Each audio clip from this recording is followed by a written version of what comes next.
Hello everyone and welcome again to Paploo Escobar's vids. This is going to be video log entry number 2 in the chronicles of my account's growth. So if you're new to the channel, feel free to hit that like and subscribe. So let's get into it.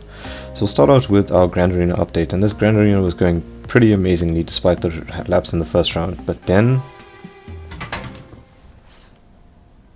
There's nothing here! You should feel bad. So the abrupt end of Season 24 has been discussed quite extensively online, so we're not going to dwell on that. Instead, we're going to focus on the positives for the week. And there's quite a lot of positives to unpack here, starting with 5's advancement to Relic 7. And this was quite a chore to get those Zen bottles and the Electrum conductors, but in the end it was definitely worth it. His advance in health and protection has been phenomenal. From just jumping from Relic 4, I think it was, through to Relic 5 was a significant bump, and each relic adding on top of that was just further amazing. Thus adding to this layers of probably one of the better clones to be out there. His strength is snowballed quite nicely, and it's shown in his health and protection, and a little bit of a speed bump from adjusting some of his mods during the week. But overall, the best thing about this though is the amount of health and protection he passes over to the team, allowing them to withstand some of the hits and put out more damage later on.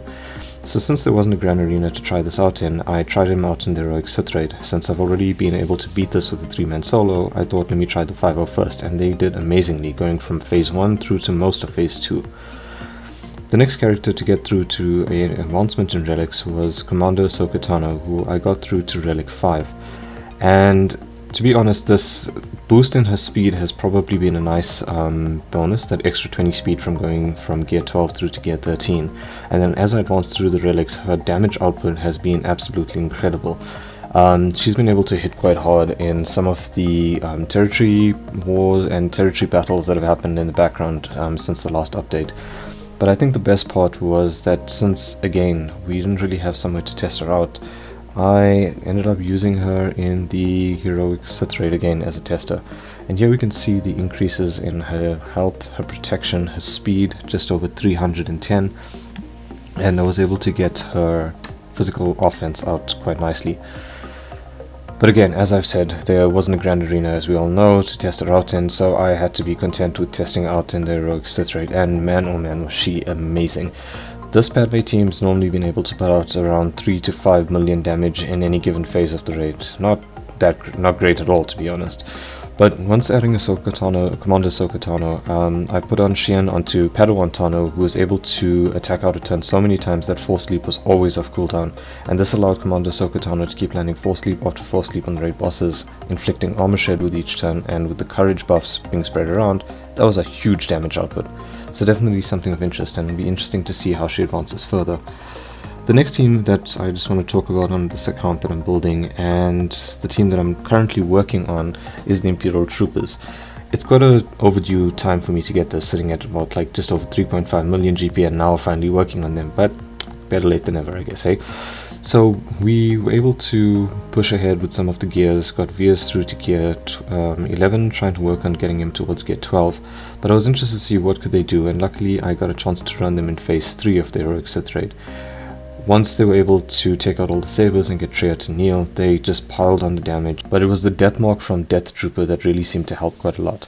And that death mark allowed them to pile on the damage while Traya was down, and with the sabers dropping, it allows him to hit the death mark repeatedly.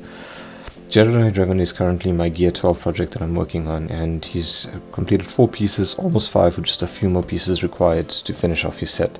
With the ships, I'm busy working on the IG-2000 and the Vulture Droid, and as you can see, quite a long ways to go on there, unfortunately. Ship grinds, and I tell you, what a chore. So if we look at the account update as a broader overview, this little schematic, this little chart that I drew up to describe it, I think covers it quite nicely. So the account has grown from a galactic power of 3.54 million to 3.59 million. Currently my relic farm progress, so I've completed my farming on 5s from relic 7 and cats up to relic 5, which I think is where I'm going to leave them at the moment. I'm definitely not in a position to start chasing relic 8s currently.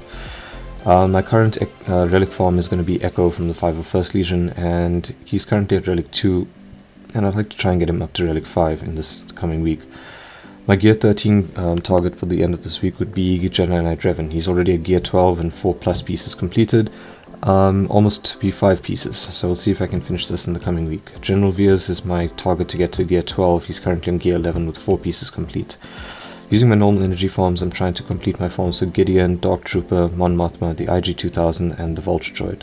The Zeta this week was allocated to Colonel Stark with Imperial Intelligence to finish out the Galactic Challenge, and I've also allocated the Omicron to Captain Phasma's leadership ability, which actually came in huge benefit in the Territory War. It was actually a surprisingly sturdier team. I don't really get much use out of them on offense, so I normally chuck them in as a defensive team, and they surprisingly held up 5 defensive wins. So that's it for the account upgrade. If you guys enjoyed this video, thanks so much for watching, and feel free to like, subscribe, and leave any comments with any feedback or your thoughts below.